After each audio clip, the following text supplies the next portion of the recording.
तारखेचं उद्याचं राज्यव्यापी साखळी उपोषण 15 दिवसासाठी पुढे ढकललंय। राहिलेल्या 2 मागण्या 15 दिवसाच्या आत त्याची अंमलबजावणी करा आणि गॅजेटियर तिन्ही 8 दिवसाच्या आत लागू करा आणि शिंदे समितीला आता उद्यापासून पळवायला लावा।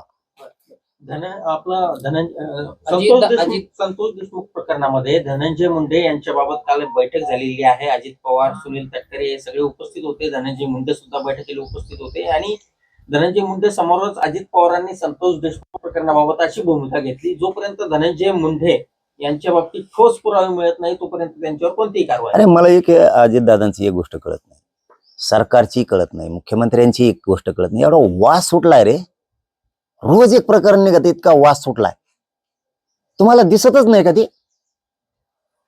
अरे त्या मुंडे नावाचा इतका वास सुटलाय त्या धनंजय मुंडेचा, रोज एक प्रकरण निघतंय, रोज एक प्रकरण, रोज आहे, डेली। काय पाहिजे तुम्हाला आणखी? याच्यापेक्षा पाहिजे काय? तरी तुम्ही वाचवायला लागलात। आम्हाला तर अशी शंका यायला लागली, संशय यायला लागलाय, सरकार बहुतेक पुरावे नष्ट करून चार्जशीट मध्ये काही गोष्टीचे हेराफेरी करून आरोपी सोडून देणार अशी शंका आहे। मराठ्यांविषयी तुमच्या मनात खूप तिरस्कार दिसतोय सरकारचा, असं मला वाटायला लागले। आता शंका का घेऊ नये तर त्याचं कारण आहे, खंडणी मागणारा हाच खून करणार आहे, तरी त्याला 302 मध्ये घेतलं जात नाही, 120 मध्ये घेतलं जात नाही। दुसरं, ज्यावेळेस हा आरोपी खून करून फरार होते त्यावेळेस यांना सांभाळलं कोणी, यांना गाड्या कोणी दिल्या, ते 6 आरोपी आणखीन केले नाहीत, का शंका येऊ नये? उज्ज्वल निकम साहेबाची आणखीन नियुक्तीच नाही, का शंका येऊ नये तुम्ही आरोपी सोडून देणार आहेत म्हणून? ज्या डॉक्टरांनी मदत केली, दुखत नसून त्याला हॉस्पिटल ठेवलं, त्याला 6 आरोपी का केलं नाही? ज्या शिवाजीनगर पीआयचा संशय येतोय, एपीआय पीआय काय असेल तो गेवराई पोलीस स्टेशनचा, तुम्ही त्यांना त्याच्यामध्ये घेत नाहीयेत 6 आरोपी म्हणून, का शंका येऊ नये तुम्ही आरोपी सोडून देणार आहेत म्हणून? का शंका येऊ नये? इतके मोठे रोज मॅटर निघतात, एवढा मोठा भ्रष्टाचार बाहेर निघतोय, रोज एक प्रकरण आहे, त्या महादेव मुंडेचं प्रकरण आहे, त्या महादेव गीतेंचं प्रकरण आहे, त्या आंधळेंचं प्रकरण आहे। तुम्ही आरोपीला कुठल्या 6 आरोपी, हे जे आता फरार आहेत त्यांनाही पकडलं नाही, याच्यात एक आरोपी फरार आहे त्याला आणखीन पकडलं नाही, ते एक जणांनी मोबाईल फेकून दिलाय, तो मोबाईल तुम्हाला आणखीन जप्त होत नाही। आरोपी मागल ते जेल मिळतंय, आरोपी सांगल ते हॉस्पिटलमध्ये आयसीयू मिळतंय। म्हणजे याच्यात शंका येते 100% की तुम्ही छेडछाड करू लागायला सहभागी आहेत की काय सरकार म्हणून, आणि तो सरकारमध्ये असल्यामुळं तो सत्तेचा मंत्रिपदाचा गैरवापर करतोय, सत्तेचा आणि मंत्रिपदाचा गैरवापर करतोय, आणि पुन्हा पुन्हा इकडे दादागिरी सुरू आहे, पुन्हा पुन्हा दादागिरी सुरू आहे, पुन्हा पुन्हा लोकांवरती प्रेशर सुरू आहे। बलात्कार करणारे, छेडछाडे करणारे हेच, खून करणारे हेच, खंडण्या मागणारे हेच, एवढं मोठं उघड असताना सुद्धा तुम्ही जर वाचवण्याचा प्रयत्न करता, तर आम्हाला शंका यायला लागली की तुम्ही याच्यात पुरावे नष्ट करण्यासाठी सहकार्य करून, शंका काय येऊ नये तर तुम्हाला कारण सांगितलीत, शंका काय येऊ नये तर तुम्हाला कारण पण सांगितलेत। 100% असं वाटायला लागलंय आता, शंका आणि संशय यायला लागला की तुम्ही आरोपी काही दिवसानं सोडून देणार आहे। पण एक लक्षात ठेवा, ह्या राज्यातली जनता 100% उद्रेक करणार, कारण आता स्वतःचे कुटुंब मारायला लागले, छेडछाडी व्हायला लागल्या, गोरगरिबांना न्याय तुम्ही देत नाहीत, जे खून करणारे आहेत, बलात्कार करणारे आहेत, खंडण्या मागणारे आहेत, रासरोस जमिनी बळकीत आहेत, प्लॉट बळकीत आहेत, छेडछाडी करतात, यांना आरोपींना सांभाळते, 302च्या खंडणी मागणाऱ्या आरोपींना सांभाळते, तरी तुम्ही त्यांना 6 आरोपी करत नाहीत, त्या पोलिसांना बडतर्फ करत नाहीत। तर न्याय घेण्यासाठी लोकांना रस्त्यावर यावंच लागणार आहे आणि लोक येतील, आणि तुम्ही याच कारणानं आम्हाला वाटतं की तुम्ही आरोपी सोडून देणार आहेत। गोरगरीब मराठ्यांच्या पोरांना मात्र जेलमध्ये टाकलं जातं, ही मात्र न्याय जर या राज्यात होणार असला तर अवघड आहे। बडा नेता कोण? मान्य न्यायालयासमोर त्यावेळेस सांगितलेलं आहे की याच्यात बडा नेता आहे, असे फोन झालेत। बडा नेता कोण? का शंका येऊ नये आम्हाला तुम्ही आरोपी सोडून देणार आहेत म्हणून? बडा नेता का आरोपी होत नाही, त्याच्यावर 302चे गुन्हे का दाखल होत नाहीत? तुम्ही आरोपींना सांभाळताय, तुम्ही पुरावे नष्ट करताय, मंत्रिपदाचा दुरुपयोग होतोय, हे खरं आहे, आणि आम्हाला शंका येते की तुम्ही हे प्रकार करायला लागलात, कारण बडा नेता कोण आणखी नाव बाहेर आलेलं नाही। महादेव मुंडे यांच्या पत्नीने सुद्धा आंदोलनाचा इशारा दिला आहे. ती वेळ येऊ नये. धनंजय मुंडे मंत्री असताना, इतके मोठे त्यांचे मंत्री असताना भाऊजाईला बसायची वेळ येऊ नये. स्वतःचा नवरा कपाळाचं कुंकू गेलं आणि छोटे छोटे लेकरं घेऊन ती माय माऊली जर आता रस्त्यानं न्यायासाठी हिंडणार असली तर हे धनंजय मुंडेसाठी शर्मेची बाब आहे की स्वतःच्या भाऊजाईलाच स्वतःच्या नवऱ्याच्या न्यायासाठी उपोषणाला बसायची वेळ आली. ही त्याच्यासाठी शर्मेची बाजू. सरकारला हे नाही, हे डोळे गेलेत त्यांचे, हे नाही दिसणार त्यांना की खाली किती रोज एक प्रकरण निघून किती वास सुटलाय त्या नावाचा. आता रोज एक धनंजय मुंडेचं प्रकरण, एवढा वास सुटलाय. तरी पण जर आता न्याय देणार नाहीत, गोरगरीब मराठ्यांच्या पोरं मात्र टार्गेट करायची आणि त्यांना मात्र गुन्हे दाखल करायचे त्यांच्यावरती, हे चालतं. जिशे पेलावल्या फुलं टाकायला कमेंट टाकली एखादी म्हणून गुन्हे दाखल, सकाळी उपोषण आमरण उपोषण केलं म्हणून गुन्हे दाखल, लाखो गुन्हे मराठ्यांच्या पोरात. आणि रासरोस लोक कापायला लागलेत, मारायला लागलेत, जमिनी बळकीत येत, चोऱ्या करतात, डाके टाकतात, छेडछाडी करतात. मान्य न्यायालयात जायला लागतं न्याय मागण्यासाठी. मग तिकडून निर्णय येतो, बलात्कार करणारा पोरग त्या खरमाड्याचं का सरमाड्याचं कोण आहे त्याचं, मग त्याला अटक होणार. अशी नाही होणार. काय यार राज्य चालवताय तुम्ही. एक दिवस तुम्हाला जो तिरस्कार आहे ना गोरगरीब मराठ्यांचा, गोरगरीब जनतेचा, एक दिवसाचा उद्रेक होणार. गोरगरीब मराठ्यांचे पोरं मात्र जेलला टाकायला चालतात, पण तुम्हाला हे खून बलात्कार करणारे जेलमध्ये टाकायला चालत नाहीत. बडा नेता कोण असं ठोकपणानं नाव घेतलं पाहिजे. ठोक सरकारनं घेवचे, चला करासं आरोपी. का रे सोडू देता नुसतं चौकशाला दाटुमटे आणता आणि तोंडाला पानं पुसल्यासारखं गोड गोड बोलता, चालला तो घरी. हे एक दिवस तुम्हाला दिसेल काय होतंय. लाट हे ना कोणाची लाट हे ना काही हे. लाटी होत्या तेव्हा तुम्ही पडलात आणि लाट नसून तुम्ही आलात. या जनतेच्या बद्दलची भावना तुमच्या मनात इतकी वाईट आणि तिरस्काराची नसली पाहिजे. जनता म्हणते आमच्यावरती अन्याय होतोय, मग तुम्ही चौकशा करायला पाहिजे त्या नावाच्या, त्यांना सहारोपी केलं पाहिजे. इतका वास सुटलाय त्याचा, त्या नावाचा. रोज एक प्रकरण निघतंय, तरी पण तुम्हाला बैठकाच घेताय, तुम्ही सांभाळताय. तुम्हाला एक माणूस गरजेचा आहे आणि या जनतेनं तुम्हाला सत्तेवरती बसवलं. ह्या भावना तुम्हाला जर कळायला तयार नाही, जनता काय म्हणती काय नाही, काय काय पुरावे पाहिजे तुम्हाला आणखी. खंडणी मागणारा ह्यो, खून करणारा ह्यो. खंडणीचे पैसे गोड लागतात त्या मुंडेला, पैसे गोड लागतात, गाड्या फिरायला गोड लागतात, विमानं हेलिकॉप्टर फिरायला गोड लागतात. त्या टायमाला सगळं गोड लागत होतं. आरोपी फरार आहेत. कोणत्या तरी बड्या नेत्याला फोन केला, बडा नेता कोण हे जनता सांगते, मीडिया सांगते, रेकॉर्ड सांगतोय, तरी तुम्ही अटक करत नाही. आरोपी फरार आहे. किती सोपं आहे ना, आरोपी फरार आहे त्याला पकडत नाहीत. उघड आहे ना. लोक काही इतके आहेत का, जे आरोपी फरार होते खुनाच टायमाला त्यांना कोणतरी सांभाळलंय, ते सह आरोपी नाही आहेत. त्या कोणत्याने मोबाईल फेकून दिलाय, कोणाचा बी चाट्याने द्या, ते सापडत नाही. हे पुरावे नष्ट नाही करणं म्हणतात, त्याला काय म्हणतात. आरोपी सोडून देणार आहेत तुम्ही आरोपी सोडून देणार आहेत. त्याविषयी कळून तुम्हाला जनता काय असते. घेऊन बसता मांडीला मांडी लावून. एवढे मोठे घोटाळे लोकांनी बाहेर काढले. छेडछाडी, सोलापूरला कुठं बलात्कार छेडछाड झाली ती, ते आरोपी अटक होत नाहीत तुम्हाला. आणखी गाड्यावले आरोपी अटक करत नाहीत तुम्ही.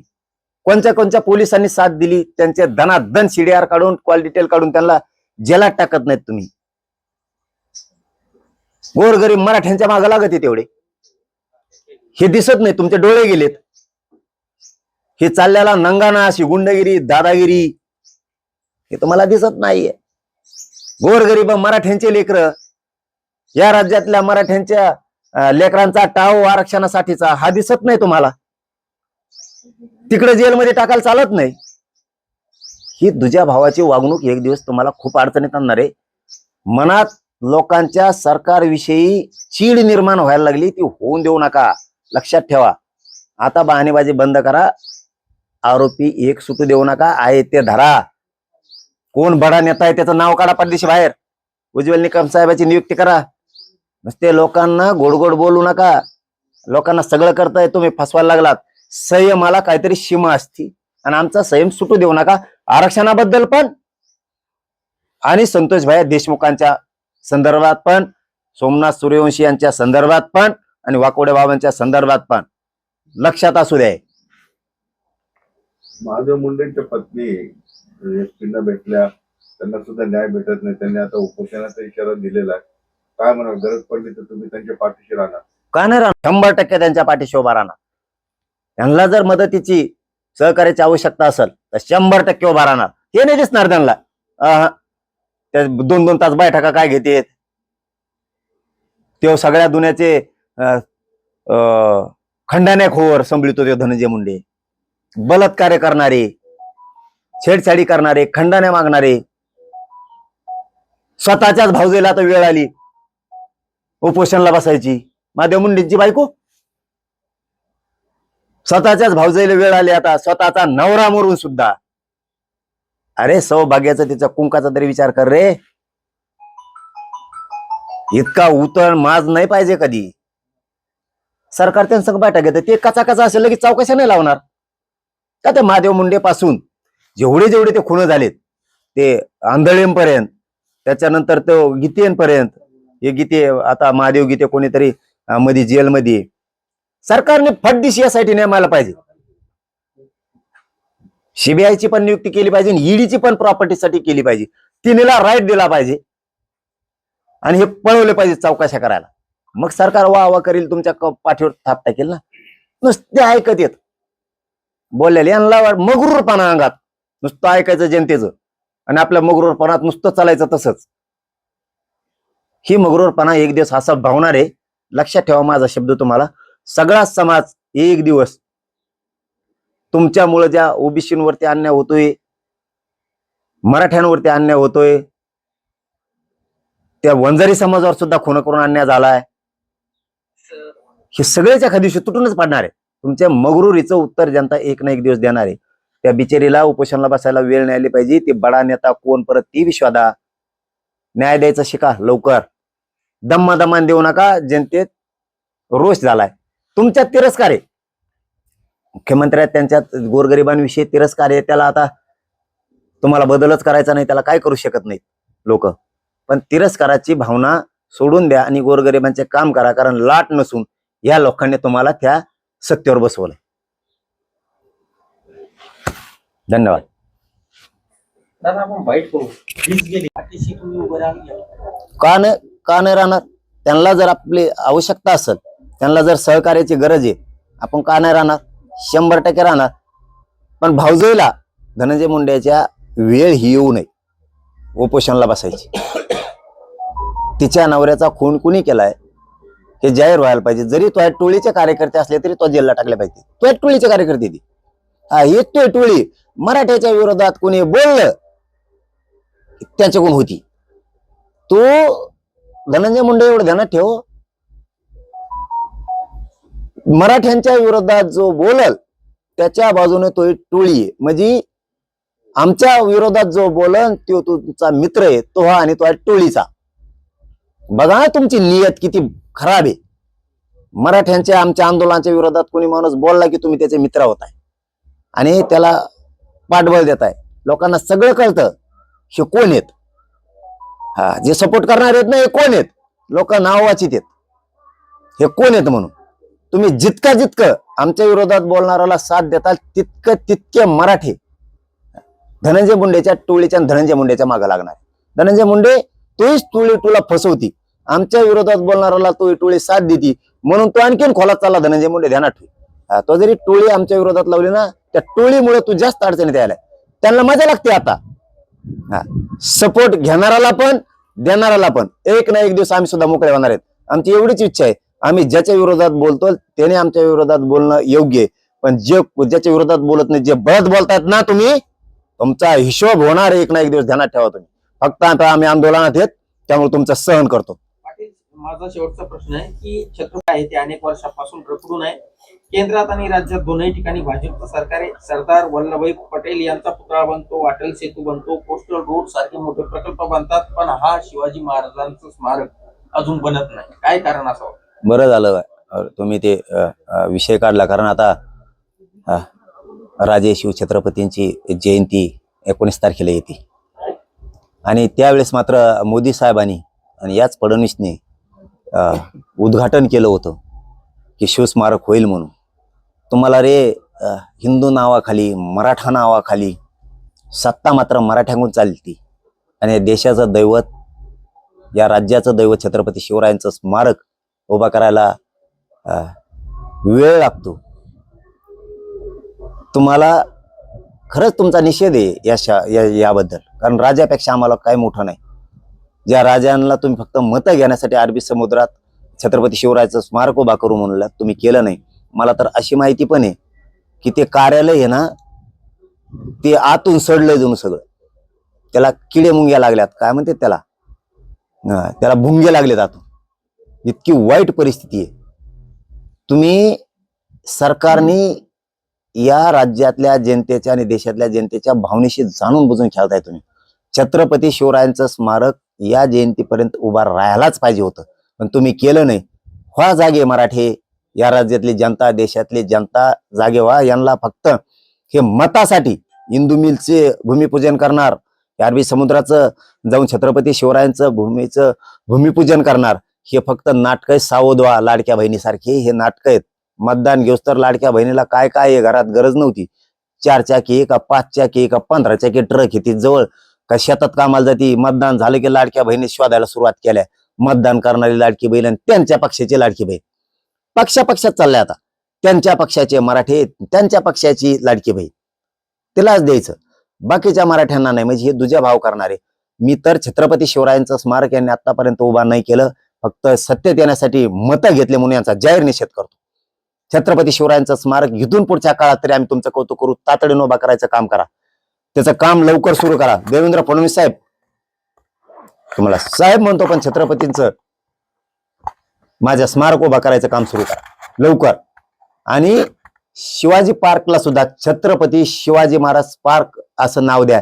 साध्या शासन निर्णयाची सुद्धा आवश्यकता नाही. मला वाटतं त्याला एखाद्या कक्ष अधिकाऱ्यांनी जरी सांगितलं तरी होईल.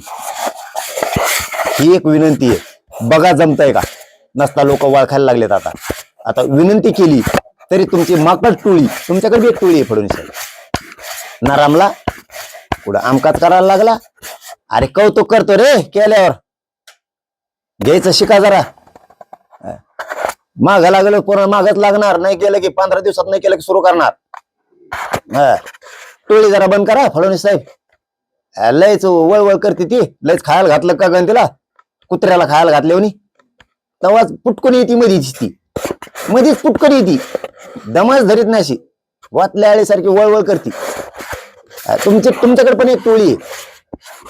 तुमचं कौतुक केलं की वेगळंच बोलती, नाही केलं की वेगळंच बोलती. त्या टोळीमुळे तुम्हाला अडचण वाटते. धनंजय मुंडेकडे बी एक ती टोळी आहे.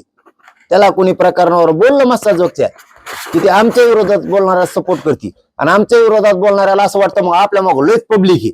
पण मराठ्यांनी ओळखून घेतलं हे कोण आहेत, मराठा विरोधी लोक आहेत. मराठ्यांच्या आंदोलनात विरोधात जे बोलतं ना, त्याला सपोर्ट करणारे जे लोक आहेत नाही, मराठा विरोधी. मराठ्यांच्या लेकराला आरक्षण मिळू नये, मराठ्यांच्या लेकराचं वाटलं झालं पाहिजे, ही टोळी आहे ती. जरा टोळ्या सांभाळा थोड्या. आम्ही भेट नाहीत आंदोलनामुळे गप येत. आणि बोलणाऱ्यांनो तुम्हाला सांगतो एक गोष्ट लक्षात ठेवा, तुम्हाला बोलतच नाहीत आम्ही. तुम्हाला बोललं तर तुम्ही बोललं पाहिजे. त्याला प्रतिष्ठा म्हणतात. कोणावर बोललं तरी तुम्हीच खाता मधी अगंदरीला जाऊन.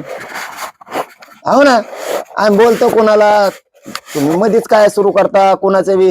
तुम्हाला कवापासून असं फुका ताटायची सवय लागली गाड्या, कवा जाऊन अगंदरीला गुक्कच का खाता गाड्या तुम्ही. तुम्हाला बोलतच नाही कोणी यार. ते आपलं एकाला बोललं की तिसरंच बोलतय, आणि ज्याला बोलन त्याने बोलाव. हा, हे पटतं.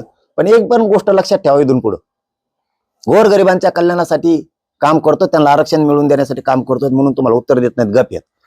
तुम्हाला बोलल्यावर तुम्ही बोलावं. तर एक गोष्ट लक्षात ठेवा, तुम्हाला बोलून नाही बोलतात ना तुम्ही, आम्हाला आंदोलनातून मोकळं होऊ द्या एकदा. न बोलून तुम्ही बोलताय ना, त्या टायमाला तुम्हाला दाखवतात आम्ही. जाहीर असतंय म्हणतो तर अंधारात नाही, काही नाही ओपन सांगतो आम्ही. कवा बी तुमच्यासारखं असं कवा बी जात नाहीत कोणाच्या याच्यावर. आता मला वापरायचं नव्हते शब्द, नाही वापरे, जाऊन द्या आता. हा, आम्ही तुम्हाला बोलतच नाही तरी तुम्ही बोलताय आम्ही कोणाला, तुम्ही बोलता कोण, कशामुळं? काही गरज नाही ना काही गोष्टी बोलायची. एकदा न बोललो, ज्याला बोललो नाहीत ना मी, तो का बोलला ना त्याचा हिशोब करणार आहेत. आम्हाला फक्त मोकळं होऊ द्या. बंद करा यार, जातीचं कल्याण होईल. कशाला बोलता? तुम्हाला बोलतच नाहीत आम्ही बोलताय का? बंद करा. कशाला उगत कातडे घासून उगत पैसे काढिता? पैसे काढायची सवय लागली असती तुम्हाला. कशाला बिटे पैसे काढायची, पैसे कमायची सवय काय कामाची? गोरगरिबाचं लेकराचं वाटलं कशाला करता? तुम्हाला कोणी बोलतच नाही ना, तुम्हाला कोणी थुकतच नाही तुमच्या तोंडावरती. कशाला बोलता? जरा थांबा. नसन थांबत तर काय हरकत नाही. आंदोलनातून मोकळं झालं तुमच्याकडे बघतो आम्ही. तुम्हाला बोललो होतो का नाही? मग मध्ये मध्ये का खात होतात? होणार आहे. हो, आता मजा लागते तुम्हाला, सपोर्ट मिळते. आम्ही गप्प बसलेलो म्हणून तुमच्यावर बोलतच नाहीत आम्ही, तरी बोलताना तुम्ही थांबा तुम्ही. चलो, धन्यवाद.